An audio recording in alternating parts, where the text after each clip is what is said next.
Thalassery municipal ഓഫീസിന്റെ കെട്ടിടത്തിന്റെ ഉദ്ഘാടന ശിലാഫലകത്തിൽ ഷാഫി പറമ്പിൽ എംപിയുടെ പേര് വെക്കാത്തതിൽ പ്രതിഷേധിച്ച് തലശ്ശേരി ബ്ലോക്ക് കോൺഗ്രസ് കമ്മിറ്റിയുടെ നേതൃത്വത്തിൽ മുനിസിപ്പൽ ഓഫീസിന് മുന്നിൽ ധർണാ സമരം സംഘടിപ്പിച്ചു. KPCC അംഗം രാജീവൻ എളയാവൂർ ഉദ്ഘാടനം ചെയ്തു.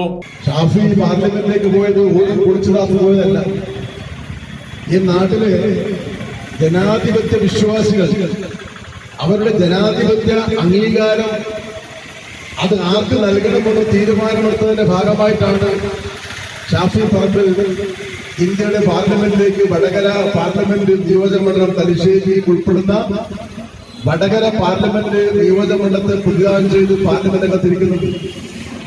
ആ പാർലമെന്റ് മെമ്പർ ജയിച്ചു വന്ന മെമ്പറെ ഈ നാട്ടിലെ ഈ സംസ്ഥാനം ഭരിക്കുന്ന പാർട്ടിയുടെ ആളുകൾ രാഷ്ട്രീയപരമായി ഒരു പാർലമെന്റിലെ മെമ്പറെ അവഗണിച്ച് മുന്നോട്ട് പോകുവാൻ സാധിക്കുമോ എന്ന് സാമാന്യ വിവേകമുള്ള ആളുകൾ പരിശോധിക്കുന്നു.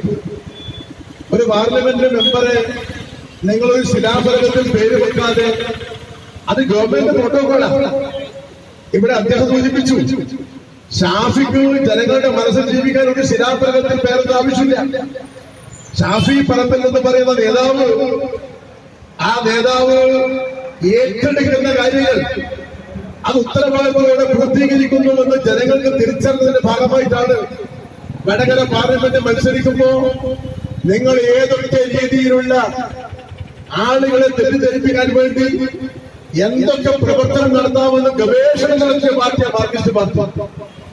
ഏതൊക്കെ രീതിയിൽ ഒരു മനുഷ്യനെ തേജോപനം ചെയ്യാം ആ രീതിയിലുള്ള എല്ലാ പ്രവർത്തനങ്ങളും നടത്തി അവസാനം ചെയ്തതെല്ലാം തിരിഞ്ഞ് നിങ്ങളെ തന്നെ കൊത്തുന്നൊരവസ്ഥയിലേക്ക് എത്തി. Block Congress committee president MB Aravindakshan അധ്യക്ഷത വഹിച്ചു. PV രാധാകൃഷ്ണൻ ചടങ്ങിന് സ്വാഗതം പറഞ്ഞു. ഈ സംഭവ വികാസങ്ങളിൽ പ്രതിഷേധിച്ചുകൊണ്ട് നമ്മുടെ പ്രിയപ്പെട്ട സഹപ്രവർത്തകർ യൂത്ത് കോൺഗ്രസിന്റെ പ്രസിഡന്റ് ശ്രീ അഷ്റഫിന്റെ നേതൃത്വത്തിൽ കഴിഞ്ഞ ദിവസം ഒരു നിവേദനവുമായി തലശ്ശേരി നഗരസഭാ ഓഫീസിൽ എത്തുകയുണ്ടായി. ഈ സംഭവങ്ങളിൽ പ്രതിഷേധിച്ചുകൊണ്ടുള്ള ഒരു നിവേദനം സമർപ്പിച്ചുകൊണ്ട് അധികാരികളുടെ മുന്നിൽ ഈ ഷാഫി പറമ്പിലിന്റെ പേര് ഇല്ലാതാക്കിയ ചൈനയിൽ പ്രതിഷേധിച്ചുകൊണ്ടായിരുന്നു അവർ ഉദ്ദേശിച്ചിരുന്നത്. അവിടെ അപേക്ഷ കൊടുക്കുക യൂത്ത് കോൺഗ്രസിന്റെ പ്രതിഷേധം അറിയിക്കുക എന്നായിരുന്നു അവരുടെ ഉദ്ദേശം. പക്ഷേ അത്തരത്തിലുള്ള പ്രതിഷേധവുമായി പോയ നമ്മുടെ പ്രിയപ്പെട്ട കുടുംബക്കാരെ അവിടെ നിന്നുകൊണ്ട് നഗരസഭാ ജനപ്രതിനിധികളടക്കമുള്ള ആളുകൾ അവരുടെ നേരത്തെ ചാടി വീഴുന്ന കാഴ്ചയാണ് നമുക്കത് കാണുവാൻ സാധിച്ചിട്ടുള്ളത്. ഇതും പ്രതിഷേധാർഹമായ ഒരു വസ്തുതയാണ്. സമഗ്ര ന്യൂസ് തലശ്ശേരി.